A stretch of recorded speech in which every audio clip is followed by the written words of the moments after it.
I can't imagine being the CEO or the leader of a big company. You know, I have a close personal relationship with our CEO. He has like 4,000 employees, and it doesn't matter what he says right now on back to work, work from home. You should get a vaccine. You shouldn't get a vaccine. We're going to support the Biden policy. We're not going to support the Biden. It doesn't matter what he say. He is going to viciously offend half of his employees.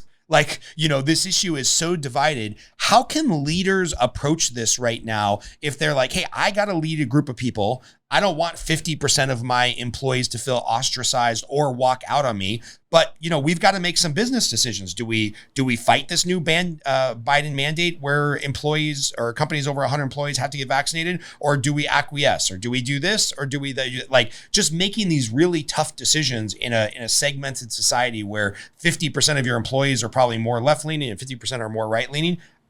That's a tough order for a leader. So how do they do it? Well, I think first of all, and I know this is really challenging for people to take politics out of it. You know, it's not really a right-left issue because there's plenty of, you know, shenanigans going on both sides, right? 100%. You know, I think that is something that divides us to be like, oh, are you right or are you left? Well, who cares, right? That ultimately, that doesn't really matter. It comes down to why are businesses being forced to make decisions about people's personal health? That's government, you know, overreach. I mean, here it is. We are supposed to, as I mentioned before, the whole purpose of government, which is, you know, we the people, right? We're supposed to have government that reflects how we want to live our life. They are here to secure our rights. Our rights are inalienable rights from God, where we are able to have, you know, life, liberty, and the pursuit of happiness. When someone says you have to do this particular thing, that has taken that away. That's taken away that personal freedom. So as a business owner, you in essence have to have the strength and the courage to say, I trust my people enough to make that decision for themselves and their family themselves. I am not going to force them to do something that, one, is experimental, that we have no idea what some of the side effects are. We know that there's some suppression of, you know, people who have died from those kind of things. You can be held responsible on either side, right? There's legal things that are set up down the road. Why is it that the government's trying to push private businesses to make those decisions? Because they know as a government and you know entity, they can't do that because it's against our rights. And so for a business person to, in essence, back themselves in the corner in a, you know, political conundrum that they are actually going to held liable down the road, you know, what happens if someone has adverse reactions and then you get sued?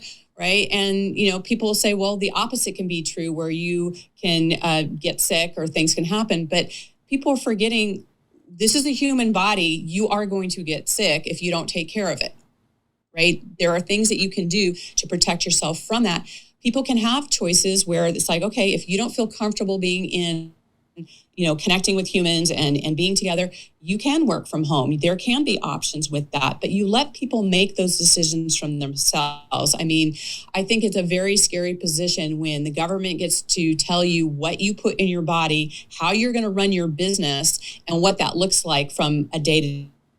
That's not being a leader. That is being a follower. And that is you not standing up for the type of life you want to live. And what are the values that your company stands for? Like, are you in integrity? Do you stand for your people? Do you know, who is it that you decide, you know, you're in essence playing God with how someone's going to live their life and what that is going to look like. And I think that's why we're starting to see a lot more of the whistleblowing videos of people who are like, hey, this person was forced and they died, right? More people are dying from that than anything else. And that's where the skewing of statistics start happening. And I think that that's another slippery slope is when, you know, because you can have statistics on both sides for anything.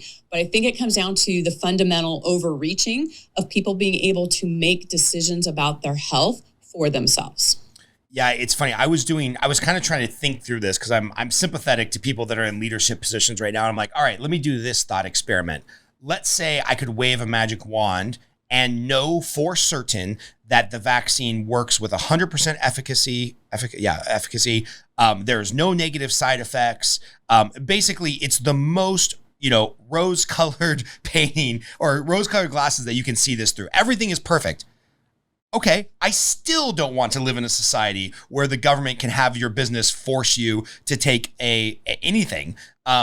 Even if everything is safe and there's no adverse outcomes, and we know that, like if we knew that the vaccine means you couldn't get it, you couldn't transmit it, it was 100% safe, even if all of those things were to be true, I still don't want to live in a society where government or my employer can tell me, hey, this is what you do, this is what you can't do. It's like, it would be awkward if my boss could tell me to wear a condom or not. Like, that's kind of a personal choice. It's like, I could get a disease.